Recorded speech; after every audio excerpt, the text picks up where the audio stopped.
Hi friends, நானும் பாப்பாவும் ஜம்முன்னு கிளம்பி எங்கே போகிறோன்னா திருவண்ணாமலையில் கிரிவலம் போக போகிறோம். அதில் என்ன ஸ்பெஷல்னால் பைக்கில் போக போகிறோம். கல்யாணம் ஆகி வந்து இவ்வளோ இயர்ஸில் நான் இது வரைக்கும் கிரிவலமே போனதில்லை. ஸோ அதனால் என் ஹஸ்பண்ட் இன்றைக்கி பைக்லேயே கிரிவல பாதையை சுற்றி காட்டுறவான்னு கூட்டிகிட்டு போகிறாரு.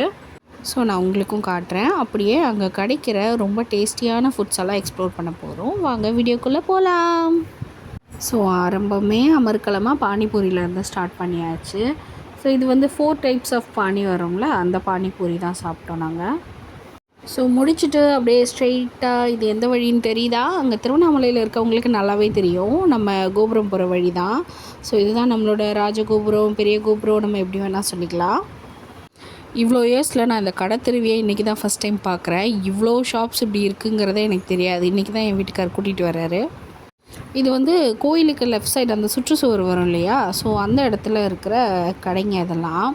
ஸோ நான் ஃபஸ்ட்டு என்ன நினச்சேன்னா, அந்த கோயிலை சுற்றி வர்றது தான் எல்லோரும் கிரிவலம் போகிறாங்க அப்படின்னு நினச்சிட்டு என் வீட்டுக்கார்கிட்ட கேட்டேன்.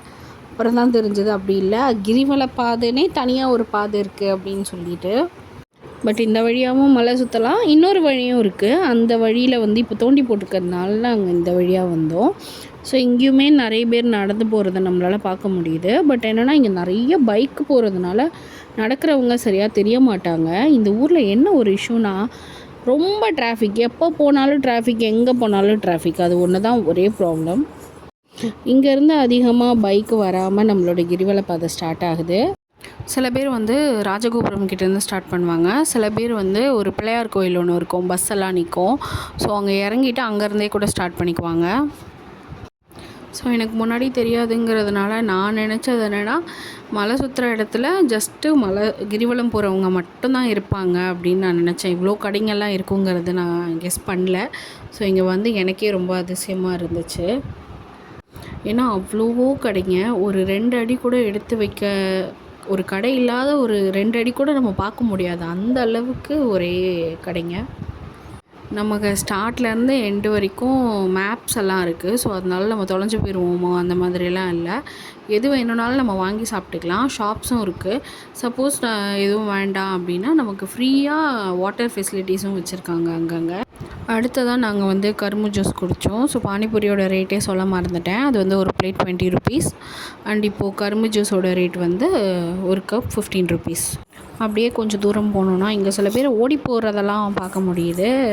கிரிவலத்துக்கு ஓடி போகிறாங்க, நடக்க முடியலன்னா.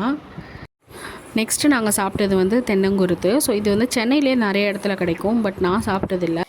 அதை வந்து ஒரு ஸ்லைஸ் மட்டும் கட் பண்ணி, ஸோ அதை 4-8 கட் பண்ணி அதுக்கு மேலே நாட்டு சக்கரை போட்டு கொடுத்தாங்க. ரொம்ப ரொம்ப டேஸ்ட்டாக இருந்துச்சு. அதோட மருத்துவ குணங்களும் பக்கத்துலேயே எழுதி வச்சுருந்தாங்க. ஸோ தெரிஞ்சுக்கிறதுக்கும் ரொம்ப யூஸ்ஃபுல்லாக இருந்துச்சு. இதுவுமே ஒரு பிளேட் 20 ருபீஸ். ஸோ அப்படியே கொஞ்சம் தூரம் போனோம். 14 கிலோமீட்டர் சொல்லும்போது நடக்கலாம் பார்த்துக்கலான்னு சொல்ல தோணுது. பட் டிஸ்டன்ஸ் பார்க்கும்போது கொஞ்சம் பயமாக தான் இருக்குது. ஸோ அடுத்து 10 ரூபாய்க்கு 4 வடை அப்படின்னு குட்டி குட்டியாக கொடுத்தாங்க. ஆர்வத்தில் சாப்பிட்டு முடிச்சிட்டேன். கடைசி வடையை மட்டும் தான் வீடியோ எடுக்க முடிஞ்சிச்சு.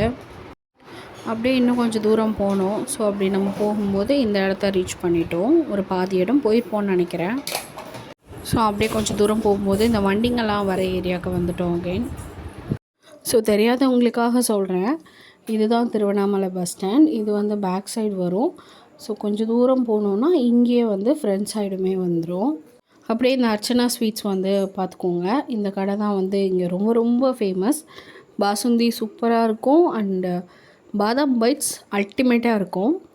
இது வரைக்கும் ட்ரை பண்ணலன்னா ட்ரை பண்ணுங்கள். இது வந்து ப்ரமோஷன்லாம் கிடையாது, என்னோடய செல்ஃப் ஒப்பீனியன். அண்ட் அவ்வளோதான். இதுக்கு மேலே ரொம்ப டிராஃபிக் ஆகிடுச்சு. அண்ட் நைட்டும் ரொம்ப லேட் ஆகிடுச்சு. ஸோ அப்படியே வீட்டுக்கு போயிட்டோம். ஸோ இன்றைக்கி கிரிவலம் இப்படி தான் போச்சு. ரொம்பவே என்ஜாயபுளாக இருந்துச்சு. ஸோ கண்டிப்பாக ஒரு நாள் நான் நடந்தே வருவேன். ஸோ அதையும் வ்ளாகாக போடுவேன். ஸோ அந்த வீடியோக்கும் சப்போர்ட் பண்ணுங்கள். தேங்க்ஸ் ஃபார் வாட்சிங். பாய்.